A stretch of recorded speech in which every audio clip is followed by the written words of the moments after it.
Hello, everybody, and welcome back to another episode of the Freelancers Tea Break, the short and sweet podcast for freelancers to enjoy whilst they're having or making a cuppa. Now, this podcast has been going for so many years, and sometimes I feel like I get to January and I'm going over the same things that I always go over in terms of goal setting and things like that.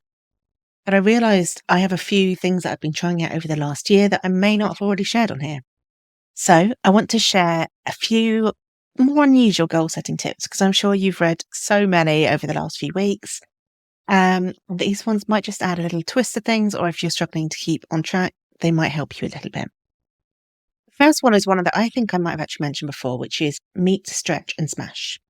And what it is that if you're setting a goal, usually if you're setting your goals right, you have a clear idea of what the outcome would be. So say I wanted to bring on 5 new clients next month, for example. The number would be my goal. But I find what works quite well is to have a meet, stretch, and smash number for any of these goals. So I might say meet would be the very minimum I need to set do for that goal. So it might be 3 clients. And then stretch might be 5 clients. And then smash would be like 7, 8, 9, 10 clients. So it really helps to have 3 different levels because it means that you can do that meet at the minimum level you need to hit, which means that it makes it easier to achieve, which can be really helpful for your momentum. But it also means that you're more likely to then go, okay, I've met that. Now I can move on to stretch and now I can move on to smash. So that can be really, really helpful. So if you find with your goals that you're maybe making them too big or you're not sure if it's the right number, meet, stretch and smash can really help with that as well because it gives you 3 different numbers to hit. Now, attached to that is another one, which I think I've talked about on Instagram a little bit recently. It's okay to make some of your goals easy. And I think we have this idea that goals must be hard. And I don't think that's the case. I think actually it's absolutely fine to have some goals that are easy and ones that you'll actually achieve quite easily. First of all, it's really good for momentum. If you have some easy goals that then you can tick off, you'll feel great, you'll still keep going.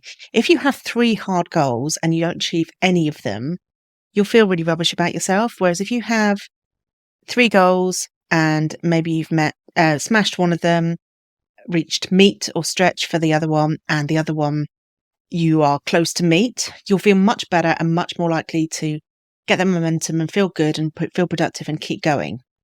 Setting yourself really hard goals is setting yourself for a fall. And sometimes it's great to have some hard goals, but I would say try and add in some easy ones there. And things like habits and things like that, or streaks. If you're an ADHDer, streaks work better than habits because then you understand when you fall off the wagon with a streak, like with Duolingo, you then have to get back on the wagon. You haven't broken the habit, you haven't failed. It's just that streak's ended and now you're starting another one. That's a bit of a tangent, but that is definitely something I've noticed a lot this year or in the last year. And I've forgotten where I was going with that, but basically make some of your goals easy. And I think I was saying that habits and streaks are quite a good way to do that. A very small habit or streak will be really good for your momentum. So, for example, I've got one which is read for 5 minutes a day. That's really doable, and I often do more than that. But making it really easy makes it so much easier for me to do it, and just also making life easier to achieve that as well. So, meet, stretch, and smash. Make some of your goals easy. Next one is a very small tweak and will take you about 1 minute a day. And that's write your goals down daily, because this is what I so often see. And we have this in the Business Lounge as well. We have in the Facebook group, once everybody's set their goals, I have a thread for people to write their goals into. And if they don't write them in there, it's really easy to forget every month what your goal is. If you have your goals that you can write them down every single day, even if it's just a notebook on a sticky note, or even going into, like I've got my goals on my Notion board, going in there and just saying them out loud. Just that refresher every day really helps solidify it in your brain and makes it much more likely that you're going to take action each day to achieve that goal. So it's a very easy tweak, but make sure you either write down your goals daily or say them out loud daily, or even just look at them daily. And a poster on your wall is probably not going to do it because we get blind to these sorts of things. So, yeah, try and get into the habit of writing them down daily. My last tip is change up the terminology if it doesn't work for you. I know lots of people who don't like the term goal setting or goals. Targets feels too corporate for them as well. So for some of my clients, we change the language and we say, what are your intentions? Or what's your destination? You can change up the language however you want. Don't feel like if goal setting doesn't work for you, that means goal setting as a concept doesn't work for you. It might just be that you need to adapt the language to work for you and to be something that you're excited about.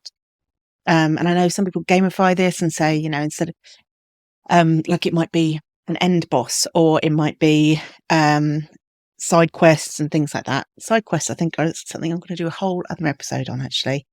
But change up the terminology, find what works for you, because the more interesting you find it, then the more likely it is that you'll be engaged and you'll see it through. So those are just a few of my slightly more unusual goal setting tips. I hope you found them useful, and whatever you want to call them. I say goal setting tips, but it could be intention setting. It could be adventure planning. It could be all sorts of different things. I'd love to know if there's a particular goal you have this year that you want to achieve. Come on over to the Facebook group, The Freelance Lifestylers, or come find me on Instagram. I'm at Emma Cossey over there. All of the details will be in the blurb. And I hope you have a wonderful freelance week.